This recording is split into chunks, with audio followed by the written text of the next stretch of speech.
अब हम लोग पढ़ेंगे कोणीय प्रक्षेपण, एंगुलर डिस्पर्सन। ये आपतित प्रकाश है जो कि सीधे जाना चाहिए था। लाल रंग में विक्षेपण कम होता है। ये मान लीजिए रेड वाली लाइट है और ये यहाँ से फिर ऐसे चली गई, ये रेड। तो रेड का जो विचलन है ये डेल आर, ये कोण क्या हो गया, डेल आर। लाल रंग का विचलन कोण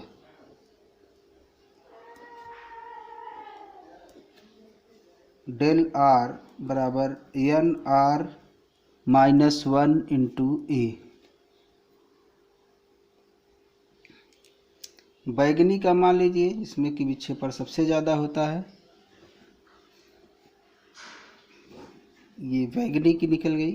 किन्हीं भी दो कलर्स को ले सकते हैं, क्योंकि लाल सबसे ऊपर है, बैगनी सबसे नीचे है, इसलिए इन दोनों को हमने लिया है। इसको पीछे बढ़ाएंगे तो आपतित किरण के साथ जो कोण बनेगा ये हमारा है डेल वी। बैगनी के लिए, बैगनी रंग के लिए विचलन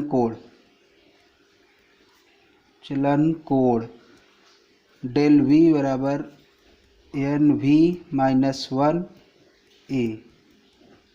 अब इसमें स्पष्ट नहीं दिख रहा होगा, इस फिगर को अलग से बना लेते हैं। ये जाने वाली दिशा हो गई, ये वाली।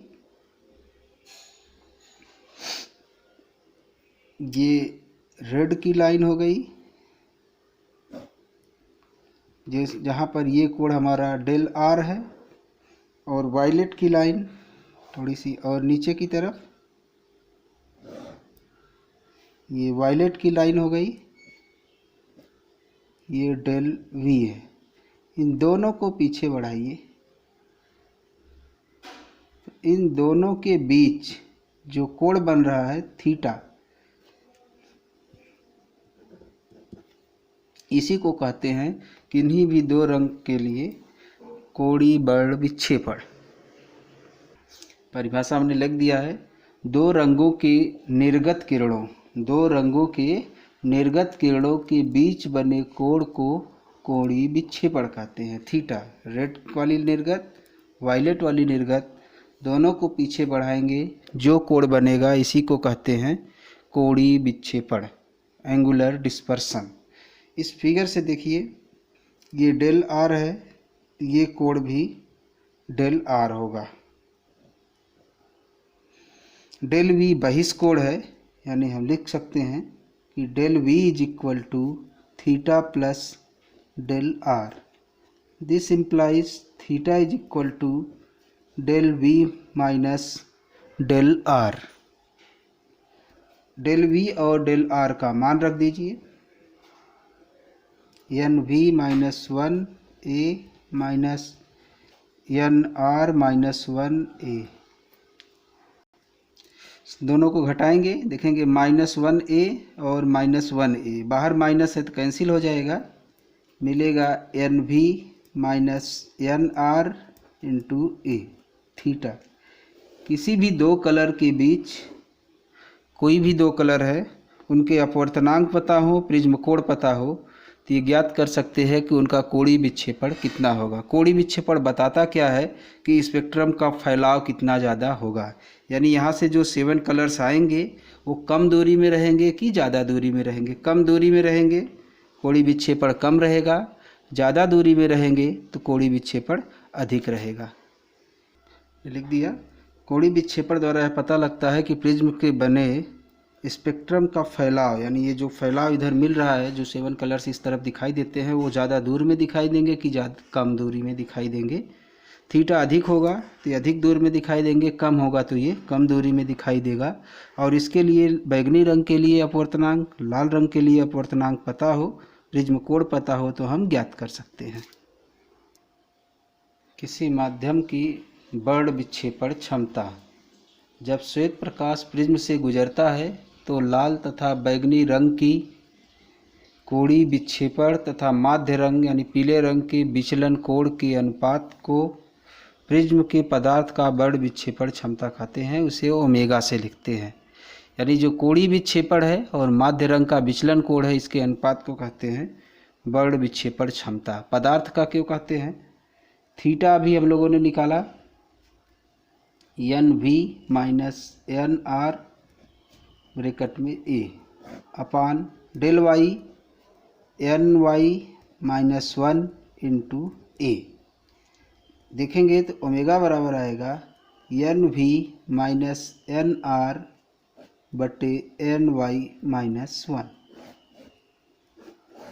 इसमें प्रिज्म कोण नहीं है, केवल पदार्थ के लिए अपवर्तनांक है, एक बैगनी रंग के लिए, एक लाल रंग के लिए और एक पीले रंग के लिए। इसलिए ये पदार्थ की प्रॉपर्टी है, यानी कांच के लिए अलग होगा, ग्लास की फ्लिंट कांच के लिए अलग होगा, फाइबर्स के लिए अलग होगा, जल के लिए अलग हो गया। हर पदार्थ का डिस्पर्सिव पावर विक्षेपण क्षमता अलग अलग होगा। जिसकी विक्षेपण क्षमता सबसे ज़्यादा होगी यानी उसका थीटा ज़्यादा होगा। थीटा ज़्यादा होगा मतलब प्रिज्म से प्राप्त स्पेक्ट्रम ज़्यादा स्पष्ट होगा, दूरी ज़्यादा होगी, कम होगा मतलब स्पेक्ट्रम का जो फैलाव है वह कम होगा। इसके भौतिक महत्व को लिख दिया है हमने। इसमें कहीं प्रिज्म कोण नहीं है। स्पष्ट है कि प्रिज्म की विक्षेपण क्षमता, बड़ विक्षेपण क्षमता, डिस्पर्सिव पावर प्रिज्म के पदार्थ पर निर्भर करती है, प्रिज्म कोण पर नहीं। जिस पदार्थ के लिए ओमेगा अर्थात विक्षेपण क्षमता अधिक होता है उस प्रिज्म का स्पेक्ट्रम अधिक फैला हुआ प्राप्त होता है। फ्लिंट कांच का ओमेगा यानी विक्षेपण क्षमता क्राउन कांच के ओमेगा यानी विक्षेपण क्षमता से अधिक होती है। नेक्स्ट हमको पढ़ना है प्रकाश का प्रकीर्णन। प्रकीर्णन का जो शाब्दिक अर्थ होता है वह होता है बिखरना, यानी प्रकाश का बिखर जाना। इसको कुछ इस तरह से समझिए कि एक गोला है, धातु का गोला है, इसको इस दिशा से ऊर्जा दी जाती है यानी इधर से गर्म करते हैं।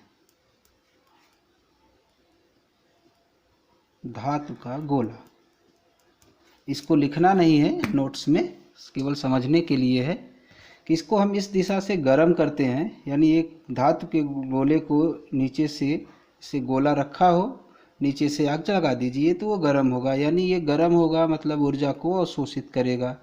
लेकिन जब ठंडा होगा तो ऊर्जा इस दिशा में भी, इस दिशा में, इस दिशा में, वापस इस दिशा में भी, यानी सभी दिशाओं में ऊर्जा का ये क्या करेगा, उत्सर्जन करेगा। यानी ऊर्जा एक दिशा से ली गई, अवशोषित करके लगभग सभी दिशाओं में क्या की गई, बिखेर दी गई। उसी तरह प्रकाश का है, जो प्रकाश की ऊर्जा आती है, आपतित प्रकाश,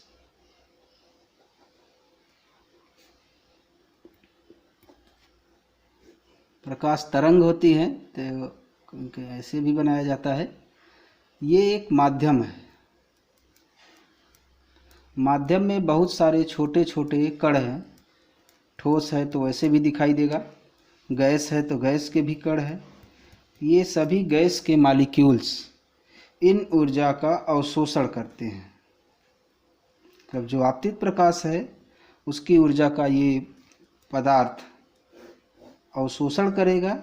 अवशोषण करने के बाद लगभग हर दिशाओं में उत्सर्जन करेगा। इसी घटना को कहते हैं प्रकाश का प्रकीर्णन, यानी इस तरफ से आया, अवशोषित हुआ और हर दिशा में लाइट को उत्सर्जित कर दिया गया। यानी जिस पदार्थ से ये माध्यम के कणों से हो रहा है इनको कहते हैं प्रकीर्णक, स्कैटरर। और जो ये प्रकाश उत्सर्जित हो रहा है लगभग सभी दिशाओं में, इसको कहते हैं प्रकीर्णित प्रकाश, स्कैटर्ड लाइट।